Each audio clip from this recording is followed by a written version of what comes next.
Fala pessoal, eu sou a Cristiane Serra e esse é mais um episódio do seu podcast Startup Life. E hoje está aqui comigo o Pedro, que eu precisei de um reforço aqui em relação ao setor financeiro. Pedro, bem-vindo de volta. Muito obrigado pelo convite aí, muito legal poder fazer parte dessa discussão, de trazer um pouco das novidades do tema que a gente vai tratar hoje. O Pedro, que é sócio do Silva Lopes Advogados, é responsável aqui pela área de compliance e também economista, por isso que eu pedi esse reforço, porque o tema de hoje a gente vai falar sobre o marco cambial, que entrou em vigor ali no penúltimo dia do ano passado. Então, não deu tanto tempo para a gente falar o ano passado e a gente está retomando agora, porque é um assunto bastante importante, principalmente para o setor de tecnologia e inovação, né, Pedro? Então, conta para o pessoal, quem está aqui com a gente hoje. Isso aí, o marco legal do câmbio é uma coisa que estava sendo bastante discutida há bastante tempo, né? Então, que era a discussão de como o mercado ia reagir, quais seriam as novidades, então a gente tem bastante assunto aí para falar. E o nosso convidado hoje, que a gente trouxe aqui para discutir com a gente, mais especialista que está com isso no dia a dia e que acompanhando as movimentações do mercado, acompanhando as mudanças legais aí, é o Léo, da Abrão Filho. Léo, se apresenta aí para a gente, por favor, seja muito bem-vindo. Muito obrigado, bom dia. É um prazer estar com vocês aqui hoje e espero que eu consiga agregar bastante aí no bate-papo e tentar desbravar o novo marco, o novo arcabouço, a nova viagem cambial. Vamos lá. Em primeiro lugar, Léo, vamos contextualizar, né? O que é esse marco cambial aí, esse novo marco cambial que saiu no final do ano passado. O que mudou em linhas gerais, assim, o mercado diz e os cidadãos também, né? Teve bastante mudança. A antiga legislação cambial era uma legislação tanto quanto antiga, que não foi atualizada ao longo do tempo. Então, mediante toda a inovação no mercado financeiro, fintech, banco digital, tudo isso, a parte de câmbio ficou um pouquinho atrás, não acompanhou essa evolução. Sim. Então, este marco legal, ele vem justamente para tirar esse atraso, né? Então, conta pra gente, contextualiza aí em linhas gerais o que mudou, o que vai mudar na vida tanto das empresas quanto das pessoas físicas. Havia leis ainda em vigor da primeira metade do século XX, na década de 40, normativas, e quando a gente fala normativas, a gente fala tanto nas instruções, que seriam as circulares ou as resoluções do Bacen, aí da década de 60, 70, 80, da segunda metade do século XX. E obviamente que tanto a legislação, as leis, quanto as bases normativas, elas figuravam, né, dentro de um panorama que a gente não se encontra mais hoje, né? Hoje ou já há alguns anos. O Congresso legislou, na verdade, né, em 2021. O Bacen, muita gente acha que o Bacen tinha obrigatoriedade, né, de normatizar até 31 de dezembro, ele não tinha, tá? O Congresso legislou e falou, essa lei entra em vigor em 31/12. Só que aí não quer dizer que o Bacen tivesse, né, que dispor as bases normativas em 31/12 ou até 31/12, né? Sim. Porém, o Bacen, por uma decisão ali interna deles, decidiu estar parametrizado praticamente com o prazo, né, de entrada em vigor da lei. E ao nosso olhar aqui, à nossa vista, muitas benéfices foram criadas, né? Houve muita flexibilização em vários aspectos, tanto para clientes finais, pessoas físicas, quanto pessoas jurídicas, entidades, e até para instituições financeiras e novas formatações de negócio, oriundos mais da economia digital ou da economia descentralizada, né? Digamos assim. Sem dúvida. Pode falar. Não, pode terminar, por favor, desculpa. Não, é porque aí tem muito. Aí, se você quiser abordar para pessoa física, para pessoa jurídica, porque tem muita coisa que foi de fato flexibilizada, né?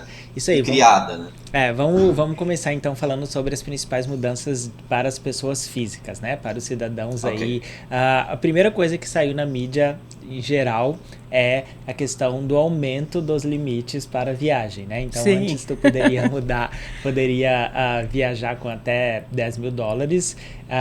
Esse valor de $10.000 estava bastante desatualizado, era $10.000 desde sabe-se lá quando, então não acompanhou a inflação, não acompanhou as mudanças de valor do câmbio, né, de valor de paridade de moeda aí entre o poder aquisitivo do brasileiro também, que aumentou tremendamente de algumas décadas para cá. Né? Isso aí. Então, qual que foi essa mudança? Explica pra gente, saiu de $10.000, foi para quanto? E quais outras mudanças que impactam aí na vida das pessoas físicas mais importantes aí com esse marco legal?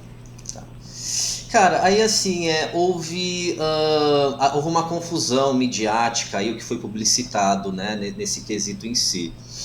Porque você sempre pôde deixar ou ingressar no país com valores superiores a R$10.000, era R$10.000, tá, a previsão. Uhum. O que acontecia é que você tinha que fazer a declaração de porte de valores ou de bens de porte de valores para a Receita Federal do Brasil. Sim. Algo mais burocrático. Isso, exato, né?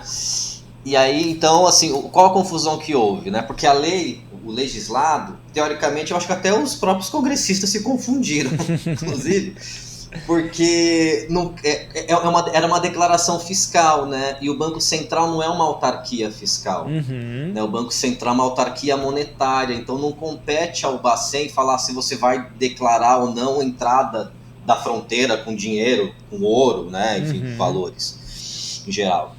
Então, a Receita Federal, em novembro de 22, soltou uma instrução normativa, ok? Dispondo que até $10.000 ou outras moedas equivalentes, né, outras divisas, ingressando ou deixando o país, sendo residente ou não, parará, fiscal, não se fazia mais necessário a declaração, que é uma autodeclaração, né? Sim. Virtual, eletrônica, inclusive. O que o Bacen dispôs foi para valores até $10.000, aí sim ele entrou na parte monetária, né? Para valores até $10.000, você tem que necessariamente comprar ou vender, realizar a transação em uma instituição financeira. Por que ele previu, ele deliberou isso? Você tem a figura das casas de câmbio, né? Que sim, comercialmente é uma casa de câmbio, mas juridicamente é um correspondente cambial de um banco, de uma corretora ou de uma distribuidora. Esses players, eles não podem vender papel moeda ou cartão pré-pago, né, para uma pessoa física ou jurídica acima de $3.000 ou outras moedas equivalentes. Tá? Óbvio que organicamente uma pessoa física pode comprar em um mês $3.000 com uma casa de câmbio, daqui 3, 4 meses mais $2.000, né? Mas não pode haver uma venda fracionada no sentido de ludibriar isso, né? Então você vai comprar $10.000 ou vender $10.000, você vai em uma corretora de câmbio, você vai em uma distribuidora com carteira de câmbio, ou você vai em um banco com carteira de câmbio. Se você for num correspondente cambial, você compra até $3.000. Perfeito. Então o Bacen dispôs isso, e a Receita veio e instruiu, até $10.000, tranquilo, né? Não precisa se autodeclarar nada. Sim, as pessoas ficam um pouco essa confusão de pode viajar até R$10.000, agora até $10.000, porque tem esse grande receio, né, Léo, que as pessoas, os cidadãos comuns no dia a dia sempre ficam com medo, como é que eu vou dar explicação desse dinheiro, vai que a Receita vai implicar, então tem um pouco deste medo sobre essa situação, em que na verdade não tem nada demais, né, o que tu diz é uma autodeclaração. Até antigamente mesmo, cara, se você quisesse assim vamos supor, deixar o país com $30.000 e você tem ali o comprovativo da compra da espécie, ninguém da Receita vai te encher o saco de nada, entendeu? Sim, é mais... Pode ser que no país que você chegue, eventualmente, sim, mas daqui acho muito difícil. É mais um receio mesmo, né?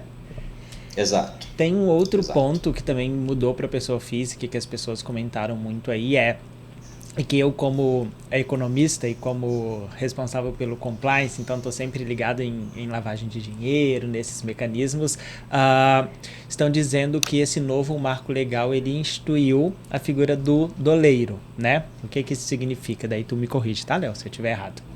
Que antigamente antes do marco legal, pessoas físicas não poderiam realizar a comercialização de dólar. Então, por exemplo, é uma coisa comum que acontecia no nosso dia a dia, né? Viajei para fora, sobrou um pouquinho de dólar, amanhã meu irmão vai viajar, minha prima vai viajar, meu amigo vai viajar. Eu, perante a legislação, eu não poderia comercializar esse valor. Então, apesar disso no dia a dia já acontecer, então ser uma coisa comum, cotidiana, inclusive, era uma coisa que era proibida, né? Enviesado pro lado ruim também, né? Exatamente. Quando fala a palavra doleiro, a gente já vai lembrando de coisas aqui envolvendo inclusive política. Exatamente. Então conta um pouco pra gente, Léo, desta mudança de poder comercializar dólar entre pessoas físicas e se isso de fato pode trazer algum risco para a regularização dessa figura do doleiro, que, como diz a atriz, é bastante controversa e traz um tanto de risco associado, né?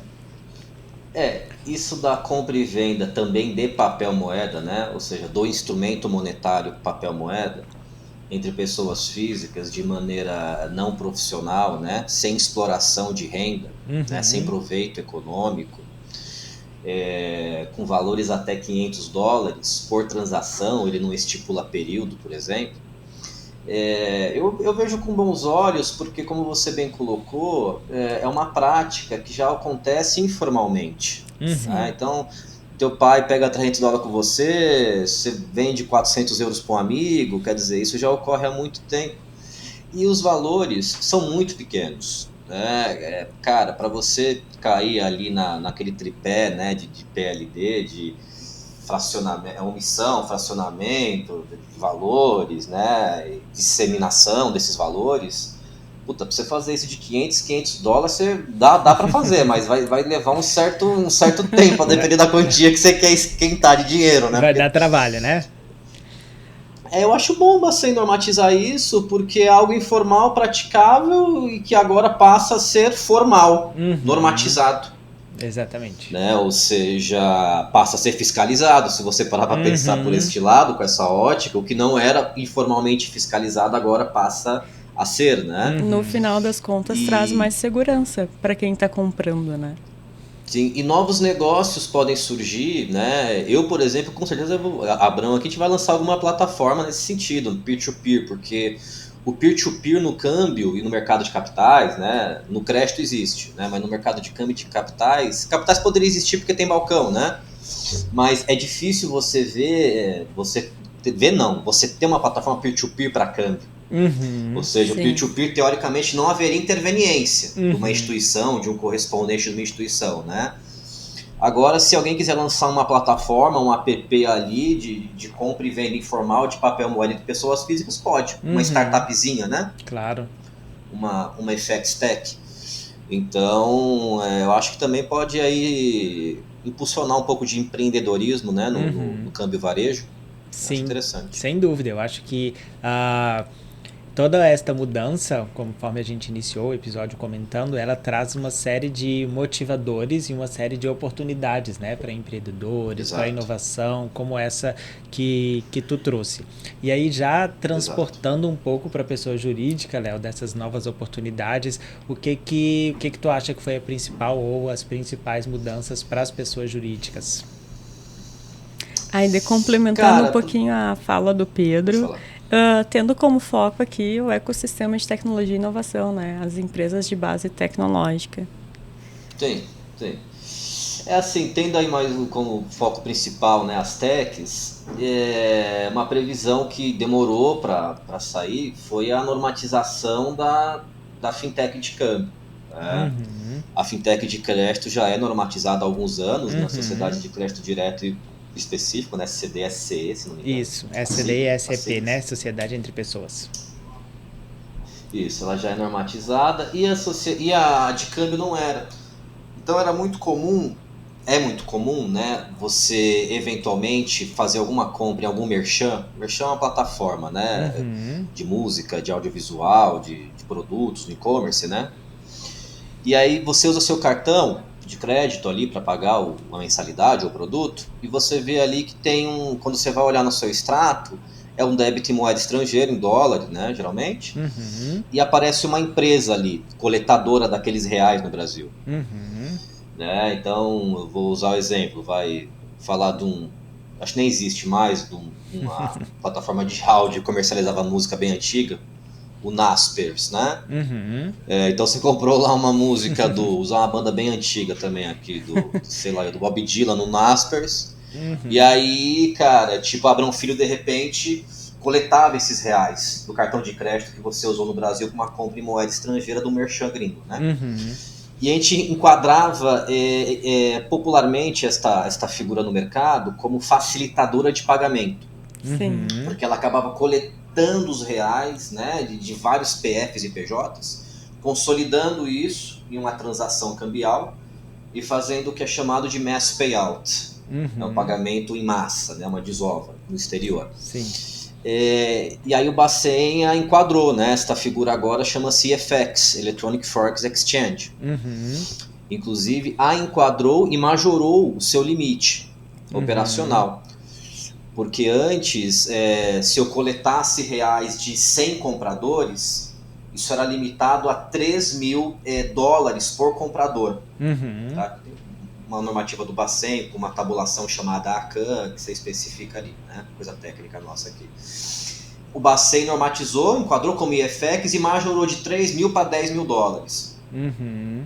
Ou seja, ele está trazendo mais competitividade para o mercado. Né? Ele está pegando uma empresa que coleta reais e fecha câmbio, a grosso modo é isso, majorando os valores que ela pode tramitar, e aí enquadrando tecnicamente, trazendo uma figura para ela. Né? Falar, você passa a ser isso. Isso vem da Inglaterra, né? do Reino Unido, é uma alusão à Electronic Money Institution, tá? EMI. Né? Então a nossa IFX é uma alusão a isso. Assim como o correspondente bancário aqui, cambial no Brasil, que é o que a Abrão é. A Abrão é uma fintech sem domicílio bancário próprio, né? Um correspondente cambial, sem wallet própria. Ela é uma alusão do que veio dos Estados Unidos, né? Um Money Service Business, um MSB.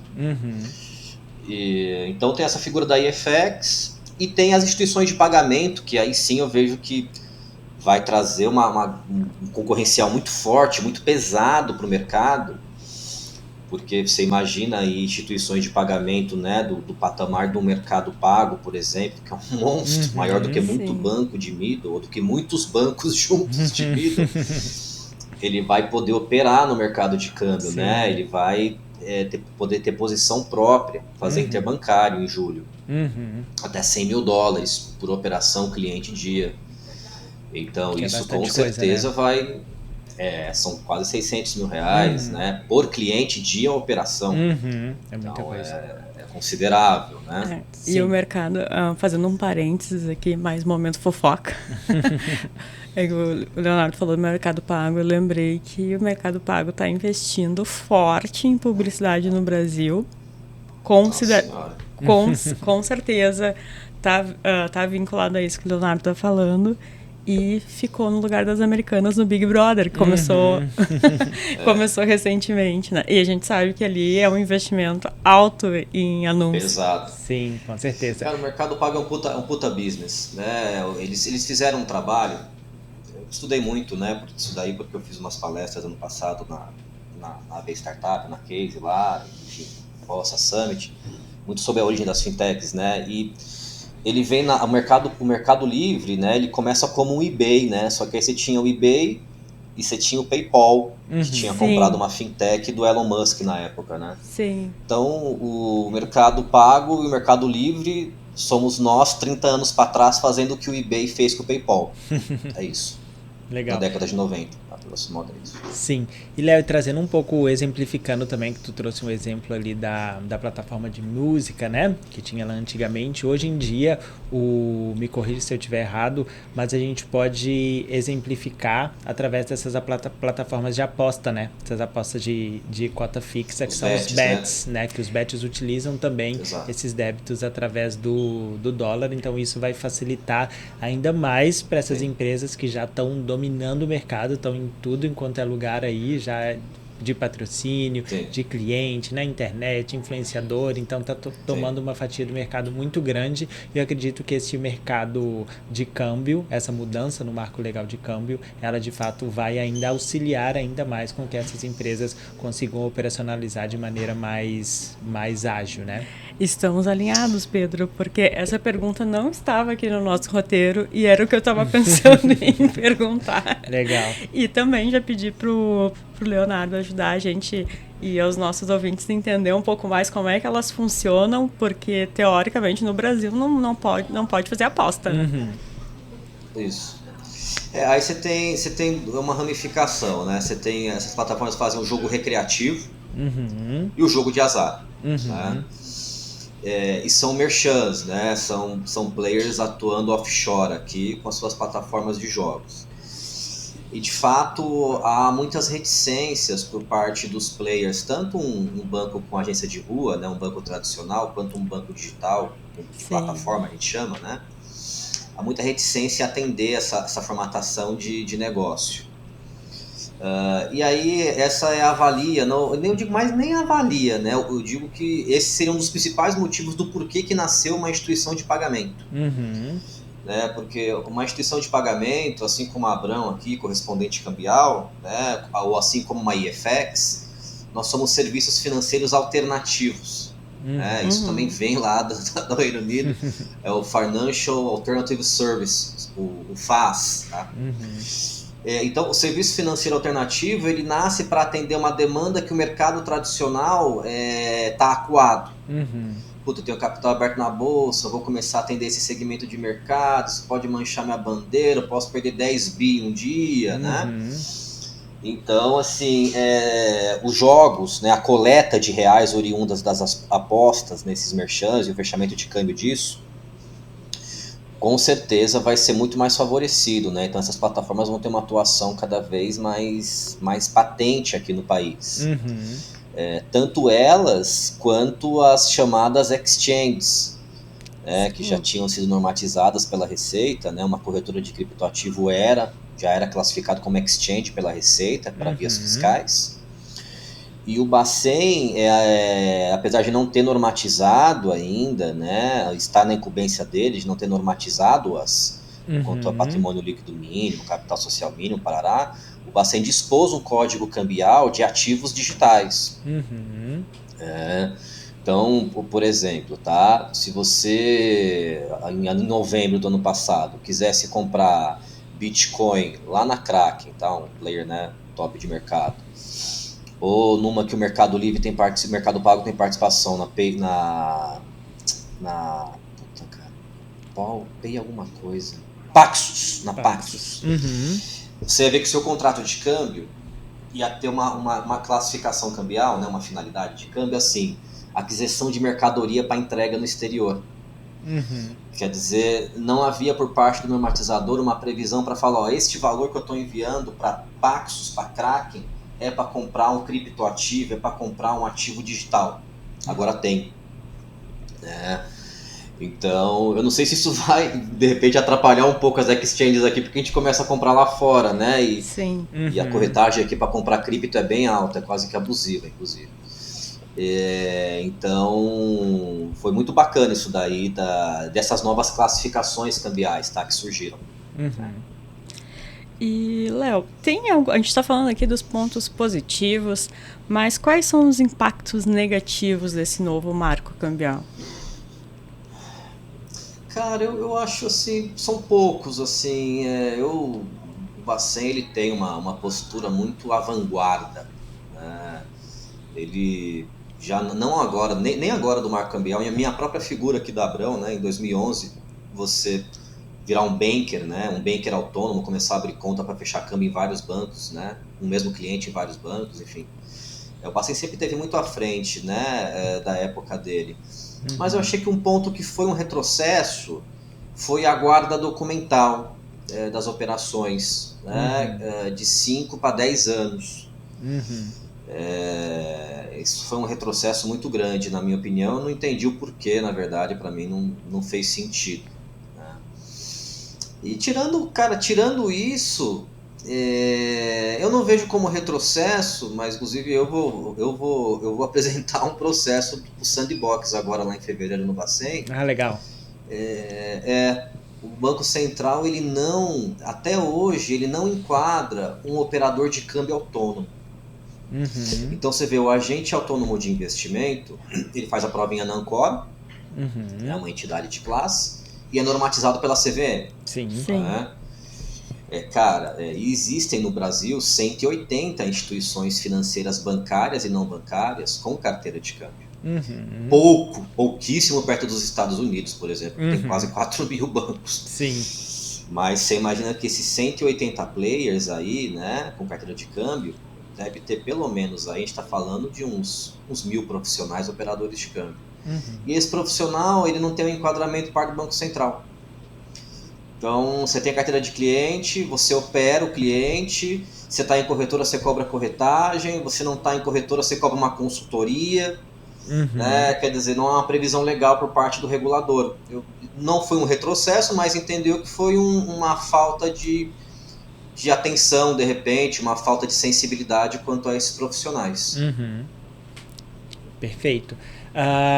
E pensando aí, tu já mencionou sobre a questão da ampliação do mercado, né? Da inovação, de conseguir operacionalizar através de peer-to-peer, operações de câmbio, etc. O que que tu enxerga, Léo, que vai ser aí o grande motivador no mercado de câmbio durante o ano de 2023? Como que as empresas vão se adequar? Quais os tipos de empresa que vão surgir, que tem mais oportunidade de negócio aí e que vai deslanchar durante o ano de 2023? Quais são as suas apostas? Cara, uma coisa que eu vejo pouco, que a gente vai lançar aqui, daqui a um segundo trimestre, né, o Câmbio as a Service, é uma coisa que eu vejo pouco divulgado, né, dentro da cesta de SaaS, Service as a Service, né, você não ouve falar de câmbio ou de Forex as a Service, eu vejo como uma grande oportunidade, né, porque diferente do que o fundador do Nubank falou há uns 5 meses atrás, que ele vê uma fusão dos bancos digitais, uma extinção deles. Eu vejo totalmente ao contrário, né? Na verdade, toda empresa pode ter um banco digital, né? Seja para coletar, para fazer cash management, seja para fazer microcrédito, seja para fazer microcâmbio, né? Todo mundo pode ser um banquinho, né? Até uma banca de jornal, se ela quiser, pode ser um banquinho. Então, nada contra a banca de jornal, né? Sem depreciar a atividade dela. Sim. Então, assim, eu acho que o Câmbio as a Service eu vejo com muitos bons olhos. Eu acho que é uma coisa que tem um bom potencial. Buscadores aí, né? Nem buscadores, plataformas de leilão de compra e venda de papel moeda entre pessoas físicas, eu também vejo que tem um grande potencial nesse sentido. Com certeza vai se dilatar, vai ficar mais concorrente esse mercado de coletadoras e facilitadoras de pagamento, né? As chamadas EFX. Fato é que você tem um movimento, né, de muitas fintechs britânicas, só que fintechs britânicas monstruosas, né? Comprando até bancos de câmbio no Brasil. Sim. Então, com certeza eles estão ingressando aqui já com este olhar, né, com essa análise clínica aí do mercado. Então tem muita coisa para surgir. Agora, de repente não falei ali muito, né, as benéficas para as PJ, você perguntou, eu acabei não falando. Mas tipo uma exportadora de serviço ou mercadoria, antes ela não poderia mutuar os recebíveis no exterior. Ela poderia usar os recebíveis como cobertura para pagamentos, empregá-los, né, investi-los, mas não poderia mutuá-los. Hoje ela pode fazer o que ela quiser com o recebível lá no exterior. Isso eu vejo como uma super flexibilização, né, para as exportadoras de mercadoria e serviços brasileiras. Tá? Uma hora você perguntou de PJ, eu me esqueci disso. Sim, perfeito. E um outro ponto, Léo, que é trazendo um contraponto aí, né, que o mercado, eu acredito que o mercado tenha recebido muito bem essa mudança, esse marco legal do câmbio, está enxergando como uma oportunidade, está enxergando como uma inovação, porém, sempre tem o outro lado da balança, né, que é o que se comenta principalmente no mercado, no setor econômico, que é a questão da lavagem de dinheiro. Será que essas inovações, esses pontos, eles vão incentivar ou eles vão, de certa forma, parar de coibir tanto quanto era coibida antigamente a lavagem de dinheiro e a evasão de divisa do Brasil?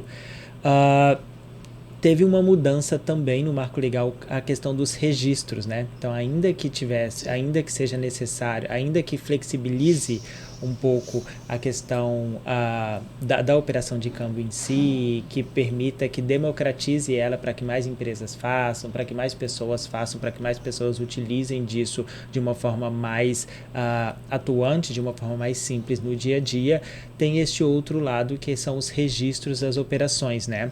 Tentando coibir claramente a lavagem de dinheiro.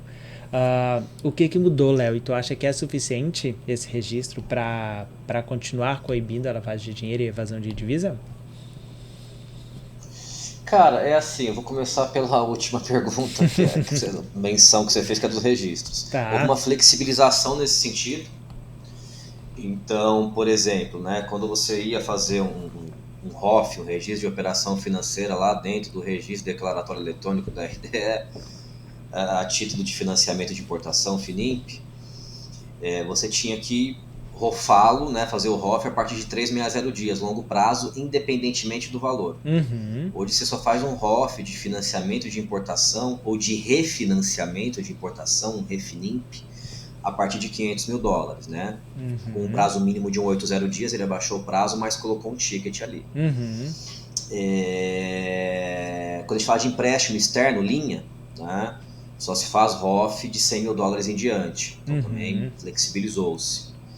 Quando você fala de remessas a título de aumento de capital, né? O chamado IED, investimento externo direto, só se faz IA, né, o vínculo entre o investidor estrangeiro e o receptor nacional, de $1 milhão em diante.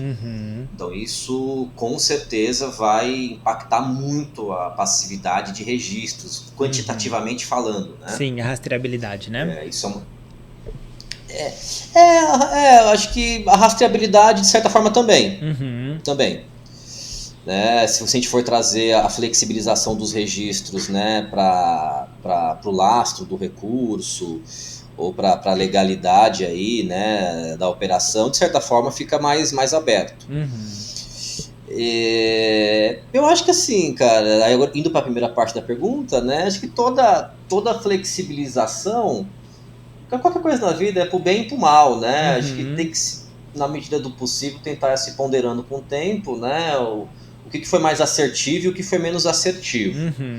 Ou seja, o que foi mais benéfico e o que foi mais maléfico.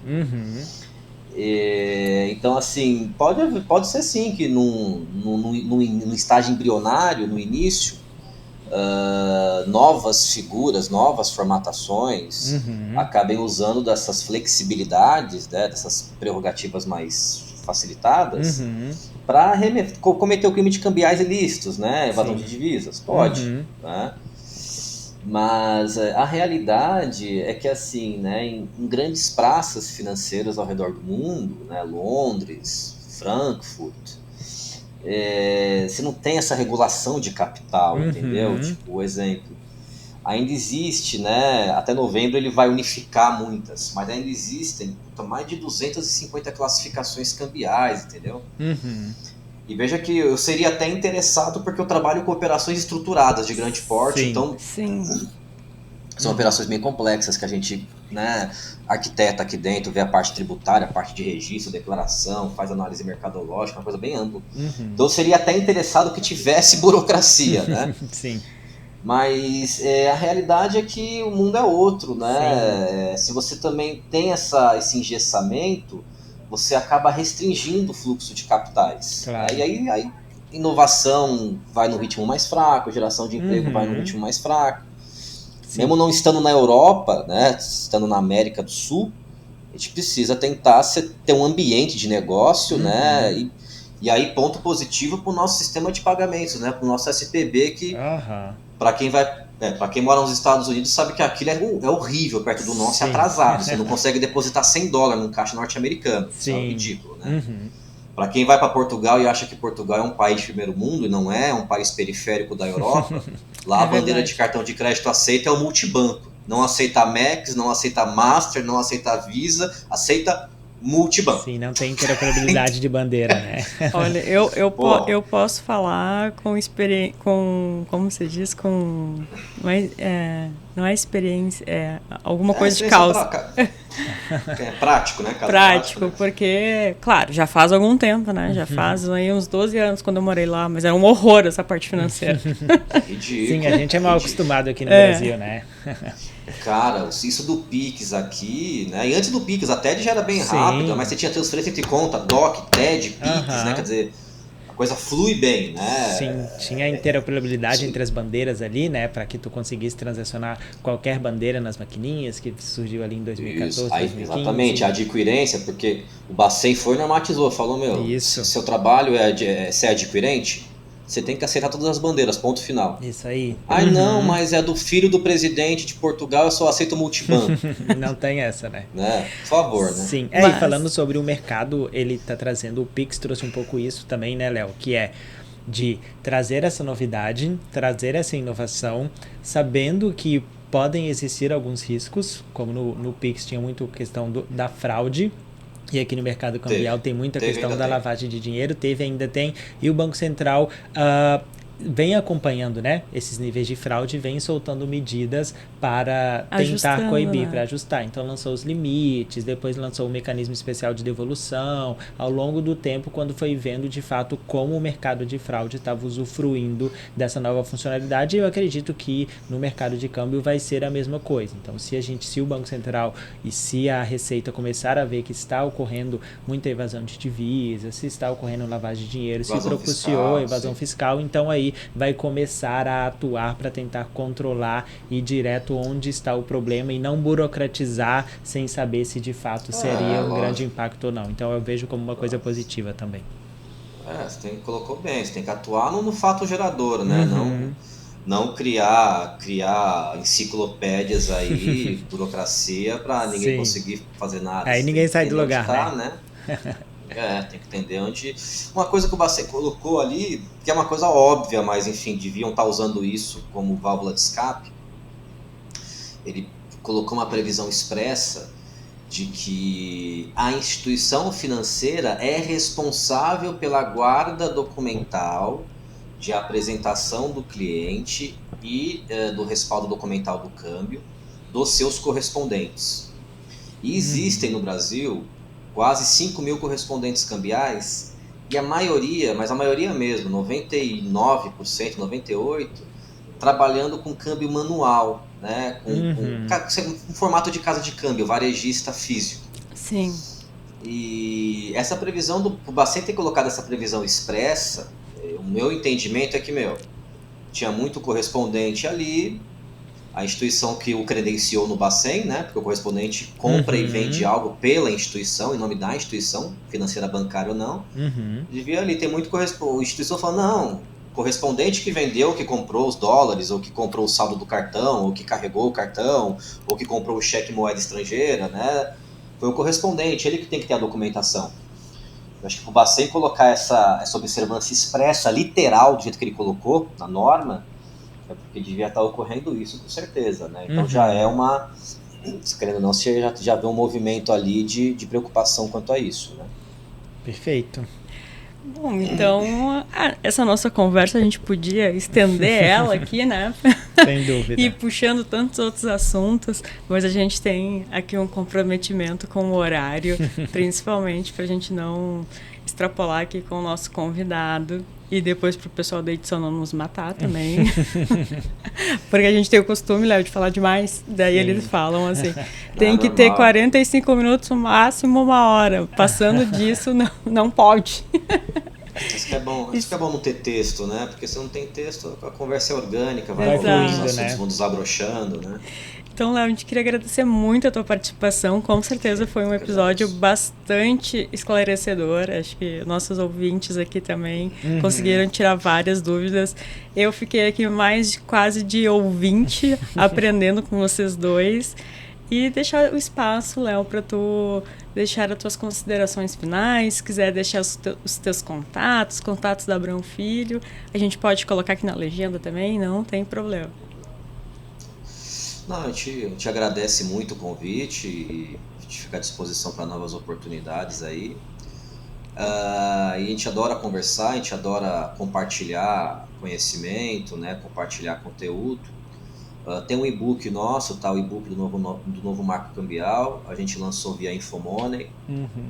Tem lá nas mídias da Infomoney, LinkedIn, Insta, na nossa também, né? As postagens, os links para o nosso blog para baixar o e-book. Então, quem quiser, é mais extenso, tem umas 55 páginas. Quem quiser baixar para ler com mais carinho, fique à vontade. E estamos aí nessa, abra um filho no Google, ali no Insta, só aparece a gente, é só a gente. Com esse nome bem peculiar, é só a gente ou alguma coisa bíblica. Você viu onde está escrito câmbio, é a gente. Legal. Léo, então, muito obrigada. Já fica aqui o convite aberto para as novas participações. Obrigado. Pedro, muito obrigada também pela companhia aqui, pela aula também. Imagina, é sempre um prazer estar aqui participando com vocês. Um prazer aí falar com o Léo, da gente ter essa troca, a gente aprender bastante, ver como que o mercado tá enxergando essas mudanças, né? Acaba que a gente fica do lado de cada regulação e tentando desenhar e ver como manter a segurança da operação sem burocratizar, e aí o Léo trazendo essa visão do dia a dia ali da operação, do todo o conhecimento dele, não só do Brasil, como do mundo, de boas práticas. Então, Léo, muito obrigado pela troca, excelente. Vamos manter o contato e a gente conta contigo aqui para novos episódios, tá? Sim. Um abração aí, gente. Bom dia, viu? E aproveitando aqui que o Pedro falou, desse lado aqui, que a gente tem um pouco mais da função da regulamentação, a parte mais burocrática, mais de direito, né? Mais de compliance.